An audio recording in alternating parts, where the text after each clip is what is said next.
राक्षसी ने जन्म ले लिया था, जिसका संगार शंकर भगवान के भक्त के हाथ से होना था।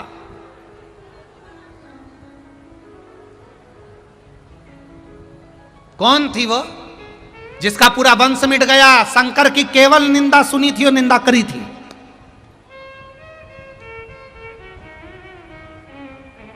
बोलो रे छत्तीसगढ़ वालों, रामचरितमानस में उस राक्षसनी का नाम आता है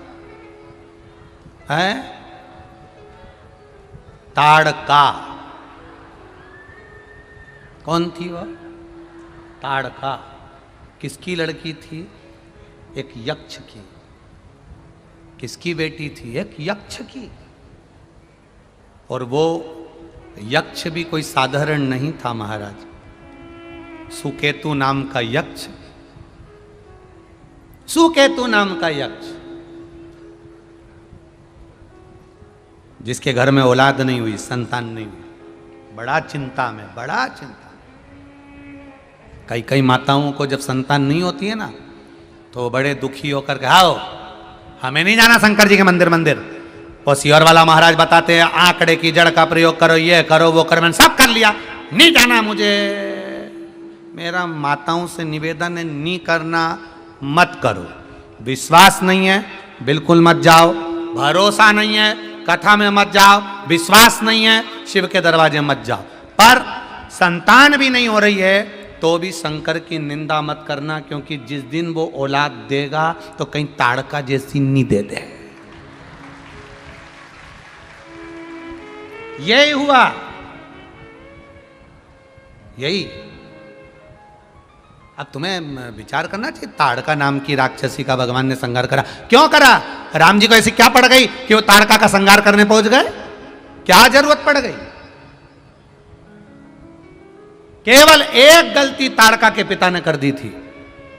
सुकेतु नाम का यक्ष एक गलती कर दिया, उसके घर में संतान नहीं, औलाद नहीं, तो वो तप करने के लिए इंद्र का बैठा, इंद्र का तप करा तो इंद्र ने आकर कह दिया, सुकेतु तुम्हें क्या चाहिए? मेरे घर में संतान चाहिए, मेरा तप मत करो, करना है तो शंकर जी का करो।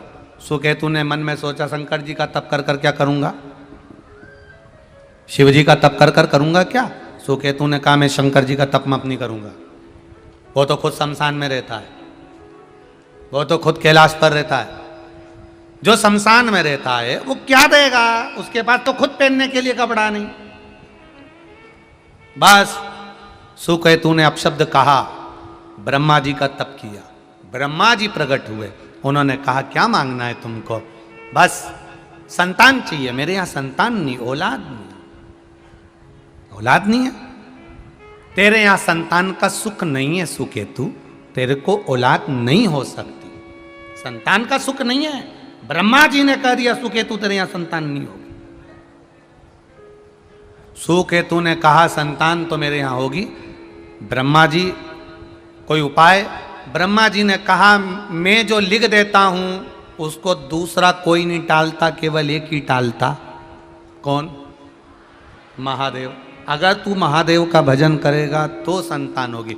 सुकेतु ने कहा, वो शमशान में रहने वाला, भस्म रमाने वाला, जटा जूट बांधने वाला, जिनके बच्चे के हाथी के मुंह लगे, वो मुझे क्या औलाद देंगे?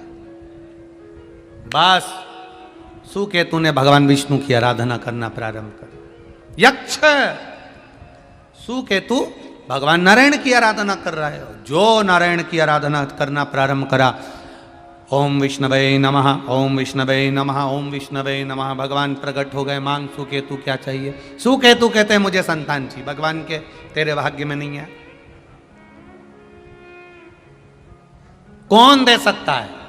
भगवान नारायण ने कहा, शंकर जी दे सकते, कि उनकी तो आराधना नहीं करूंगा। कई कई इतने निंदा करने वाले होते हैं कि उनको घर के लोग समझाते हैं, क्यों बुरा बोलते हो, उनके लिए क्यों बुरा बोलते हो, उनके लिए क्यों बुरा बोलते हो, उनके लिए क्यों बुरा करते हो। घर के लोग समझा रहे हैं, पर उसकी आदत पड़ी है। वो निंदा करे बिगाड़, बोले बिगाड़ रह ही नहीं सकता, क्योंकि भगवान भी चाहता है कि ये निंदा करे, बोले, जिससे इसका वंश जल्दी से जल्दी निपटे, इसलिए वो करवा रहा है निंदा। अब सुकेतु तो यक्ष है, इतना बड़ा यक्ष के पद पर बैठा हुआ, चाहता तो भजन करता शिव जी का। जब ब्रह्मा जी बोल रहे हैं शंकर का भजन करो, जब भगवान विष्णु बोल रहे हैं शिव जी का भजन करो, इंद्र बोल रहे हैं शिव जी का भजन करो, तो भी नहीं कर रहा। तो अब तेरी मर्जी। फिर बैठ गया तप करने के लिए। देव ऋषि नारद प्रकट हो गए। नारद जी ने कहा, सुकेतु क्या मांग रहे हो? संतान। सुकेतु संतान चाहिए? हाँ, तो ब्रह्मा जी से मांगो ना। इतने में सुकेतु प्रसन्न हो गया। वाह महाराज, आप ही मिले हो केवल अकेले, जिसने ब्रह्मा जी का नाम लिया है। नहीं तो यहां जितने भी मिलते हैं ना, वो बोल बम का नारा है। केवल आप ही मिले हो। निंदा करने वाले को, जिसकी वो निंदा कर रहा है, उसकी निंदा करने वाला एक और मिल जाए तो इतने खुश हो जाते हैं कि अब तो हमने पूरा युद्ध का मैदान जीत लिया। अब 2 निंदा करने वाले हो गए। पर इसको नहीं मालूम कि नारद है उसका नाम। नारद सहज नहीं है वो। अरे देव ऋषि नारद कह रहे हैं, सुकेतु तुम एक काम करो, तुम्हें अगर मांगना है तो ब्रह्मा जी के पास जाओ, ब्रह्मदेव के पास। हाँ, तो ब्रह्मा जी तो कह रहे थे कि मैं संतान नहीं दे सकता क्योंकि तेरे भाग्य में नहीं है। अरे ब्रह्मा जी दुनिया की लीला लिख सकते हैं। जितने मुख किसी के नहीं, उतने मुख तो ब्रह्मा के। सब कर सकते। जाओ वापिस ब्रह्मा जी के पास।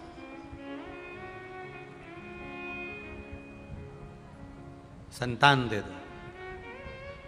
ब्रह्मा जी बोले कि दे तो दूंगा, मना नहीं। तो जिद पर अड़ा है, दे दूंगा। इतनी जिद्दी कर रहा है तो संतान देने में मुझे कोई दिक्कत नहीं। पर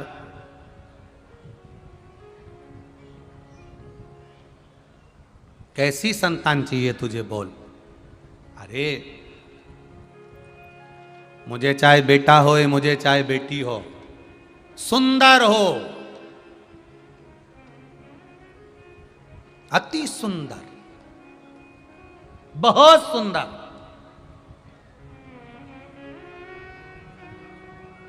आपसे एक बात पूछें रे छत्तीसगढ़ वालों, कोई व्यक्ति बहुत सुंदर हो, बहुत सुंदर, बहुत सुंदर हो, बहुत सुंदर हो, और दिन भर दूसरे की निंदा करता रहे, तो उसकी सुंदरता किस काम की हो? बोलो रे छत्तीसगढ़ वाला, सही है कि गलत है? और कोई अगर मान लो सुंदर नहीं भी है, मान लो सुंदर नहीं है, वो कोई स्वरूप से विहीन है, और अगर वो किसी की निंदा ही नहीं करता, केवल अपने काम में व्यस्त रहता है, भजन में व्यस्त रहता है, अपने कर्म में लगा रहता है, क्या किसको रोइए तान के सोइए, उसे कोई मतलब नहीं किसी का। तो वो सुंदर व्यक्ति से ज्यादा बेकार है कि अच्छा है? अच्छा है ना, क्योंकि भले वो सुंदर नहीं है पर उसने किसी की निंदा नहीं करी।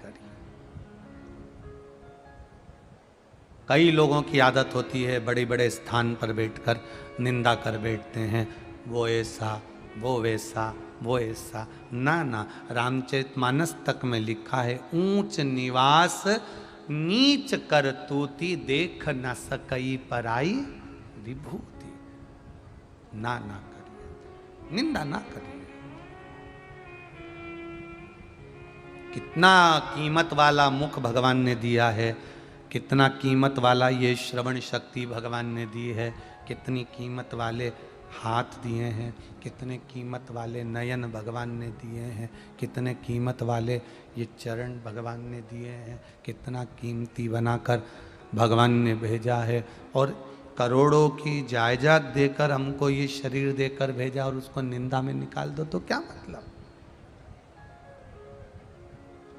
आप सब इस कथा में आए हो, एक संकल्प लेकर जाना अपने मन में कि ना तो मैं शंकर जी के किसी भक्त की निंदा सुनूंगी, ना कभी शिव महापुराण की कभी निंदा सुनूंगी, ना कभी मैं शंकर की निंदा सुनूंगी और ना कभी मैं शंकर की निंदा करूंगी। मेरा संकल्प ये होना चाहिए कि मैं ना सुनूं और ना शिव की निंदा करूं। जो बने भजन करो, ना बने मौन रहो। हम ज़्यादा कुछ नहीं कर सकते तो इतना तो कर सकते हैं कि हम शिव की निंदा नहीं करेंगे, शंकर का गुणगान करेंगे। बनेगा तो करेंगे, ना बनेगा तो ना करेंगे। सुकेतु बेटा हो चाहे बेटी हो पर सुंदर हो, ब्रह्मा जी ने वर दे दिया। सुकेतु तेरे घर में एक कन्या जन्म लेगी, वर है, बड़ी सुंदर, देवलोक की अप्सराएं भी उसके सामने फीकी होगी।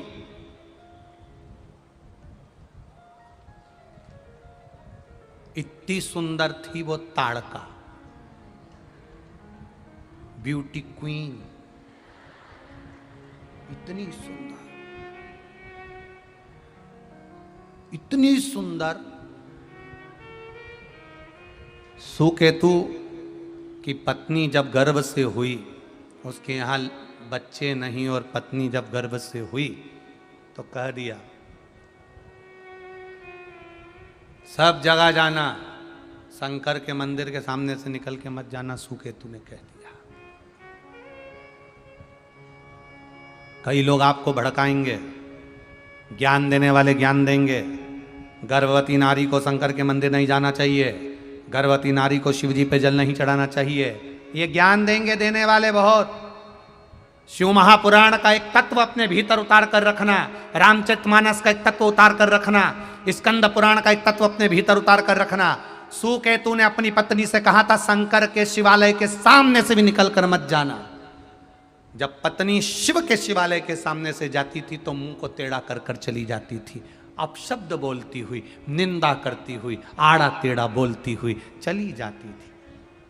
शिव महापुराण की कथा तो यहां तक कहती है कि शंकर के मंदिर भी नहीं जा सकते, शिव के मंदिर का शिखर का दर्शन कर लो तो सर्व पाप नाशनम, सब पाप नष्ट हो जाते हैं। यहाँ तक शिव पुराण कहती है यदि शंकर के मंदिर में अंदर प्रवेश नहीं कर सकते, बाहर से निकल कर ही चले जाओगे तो उसमें भी आपको भगवान के दर्शन का ही फल मिल जाता है। पर सुकेतु ने उल्टा कर दिया।